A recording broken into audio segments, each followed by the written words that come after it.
സമയം പോണില്ല. ഇനിയിപ്പോൾ എന്താ ചെയ്യും? ഉമ്മി ഹെൽപ്പ് ചെയ്യാം.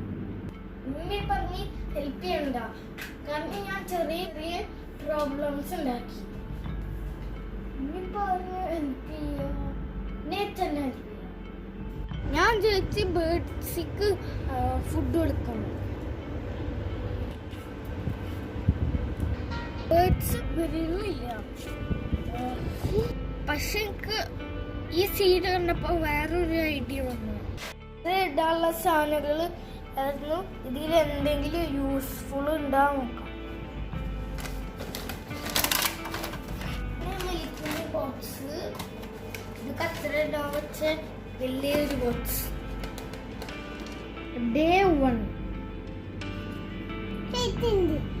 ഞാൻ കുറെ കച്ചറ ബോക്സുകൾ സെലക്ട് ചെയ്ത് വെച്ചിട്ടുണ്ട്. പിന്നെ കുറെ വിത്തുകൾ സോക്ക് ചെയ്ത് വെച്ചിട്ടുണ്ട്. നമ്മളെ വിത്ത് എന്തായി നോക്കാം. ഇത് സോക്ക് ചെയ്ത വിത്താണ്. ഇത് ചെറുതായി മുളൊക്കെ വന്നിട്ടുണ്ട്. ഇത് കുറെ ഇതിക്ക് മുളൊന്നും വന്നില്ല. മുള വന്നിട്ട് ഇത് ബോക്സിക്ക് മാറ്റാം. അപ്പൊ ഈ വർക്ക്ഷീറ്റ് 4 ആക്കി ഇതിൽ വെക്കാം. എന്നിട്ട് ഇതിന് കുറച്ച് വെള്ളം സ്പ്രിങ്കിൾ ചെയ്ത് കൊടുക്കുക. കുറച്ച് മതി.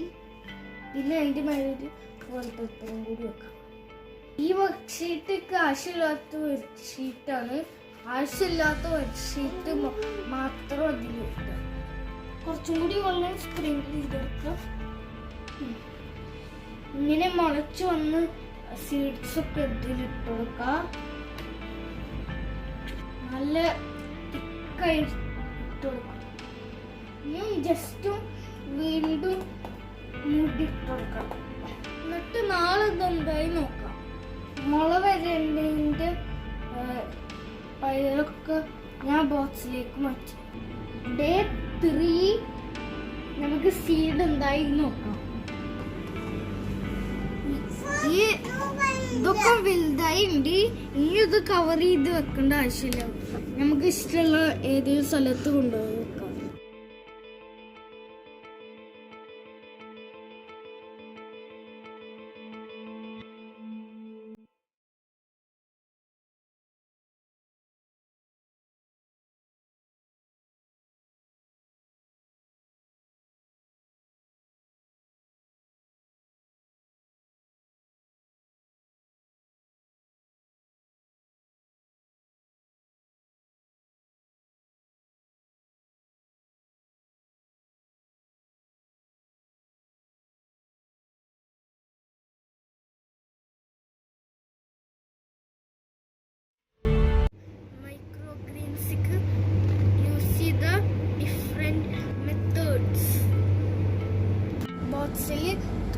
ക്ലോത്ത്സ് വെച്ച് ചെയ്തതാണ്.